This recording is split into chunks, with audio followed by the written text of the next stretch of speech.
Welcome to my channel. నేనైతే ఈరోజు జీరా rice చేయబోతున్నానండి. దానికి కావాల్సిన పదార్థాలు ఒకసారి చూడండి. నేనైతే ఒక కప్పు రైస్ తీసుకున్నాను. అన్నం ఈ రీతిగా వండి చక్కగా ఆరబెట్టుకున్నానండి కప్పులో.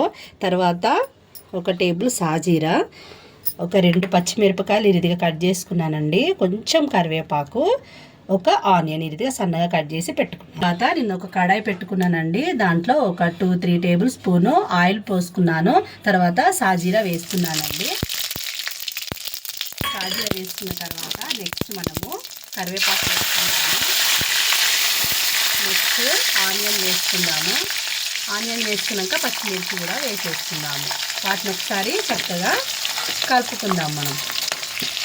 అవన్నీ మనం కడాయిలో వేసుకున్నాం కదండి. ఒకసారి చక్కగా కలుపుకుందాము. కొంచెం లైట్ బ్రౌన్ కలర్ రావాలండి. రాగానే మనము రైస్ వేసుకుందాము. ఎందుకంటే ఎక్కువ ఆనియన్ మాడిపోవద్దు, టేస్ట్ ఉండదు. పిల్లలకు మనం లంచ్ బాక్స్ కట్టాలంటే మార్నింగ్ టెన్షన్ పడుతూ ఉంటాం కదా. ఆ రీతిగా ఎలాంటి టెన్షన్ లేకుండా చక్కగా మనము జీరా రైస్ చేసుకున్న పిల్లలకు కూడా హెల్త్కి మంచిది కదండి. ఏంటండి, మనము జీరా రైస్ మొత్తం అందులో వేసేసుకుందాము. చూడండి ఫ్రెండ్స్, నేనైతే మొత్తం అన్నం అందులో వేసేసుకున్నాము. చక్కగా పచ్చిమిర్చి, కరివేపాకు, సాజీరా అన్నీ వేసుకున్నాం కదండి.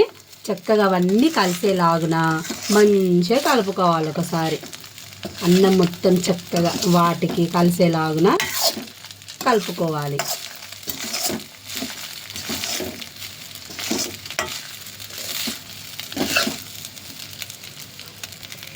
తర్వాత మనకు సరిపడంత సాల్ట్ వేసుకుందామండి. మనం రైస్ ఎంత తీసుకున్నామో దాన్ని బట్టి మనము సాల్ట్ వేసుకోవాలండి. చాలా స్లోగా చక్కగా కలుపుకోవాలి. మనం అన్నం ఆరబెట్టుకొని చేయాలండి జీరా రైస్. వేడిగా చేస్తే ఏమవుతుందంటే ఇట్లా ముద్దలాగా అయిపోతుంది కదా, టేస్ట్గా ఉండదు. పిల్లలు కూడా మనము తిననీకి పిల్లలు ఇష్టపడరు. ఈ రీతిగా మనం పుల్లలుగా చక్కగా అన్నం ఆరబెట్టుకొని ముందే ఒక హాఫ్ అన్ అవర్ చక్కగా వెడల్పాటి గిన్నెలు వేసుకొని ఆరబెట్టుకోవాలండి.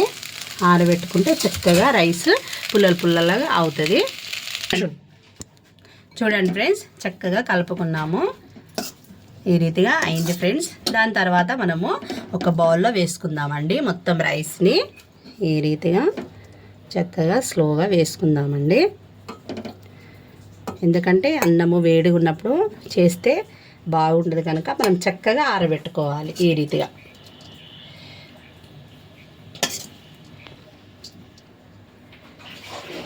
చూడండి ఫ్రెండ్స్, నేనైతే ఈ రీతిగా జీరా రైస్ రెడీ చేశాను. ఈ రీతిగా నేను బౌల్లో వేసానండి. ఈ జీరా రైస్ పిల్లలకు కానీ మనకు కూడా చాలా హెల్త్కి మంచిదండి. మనం మార్నింగ్ పిల్లలకు లంచ్ బాక్సులు కట్టామనుకోండి, చక్కగా పిల్లలు టేస్ట్గా తింటారు. ఈవినింగ్ టైంలో కూడా మనము చేసుకోవచ్చండి. దీనికి మనము సైడ్ డిష్గా ఏ కర్రీ పెట్టుకున్నా కానీ చాలా టేస్ట్గా ఉంటుందండి పిల్లలకి.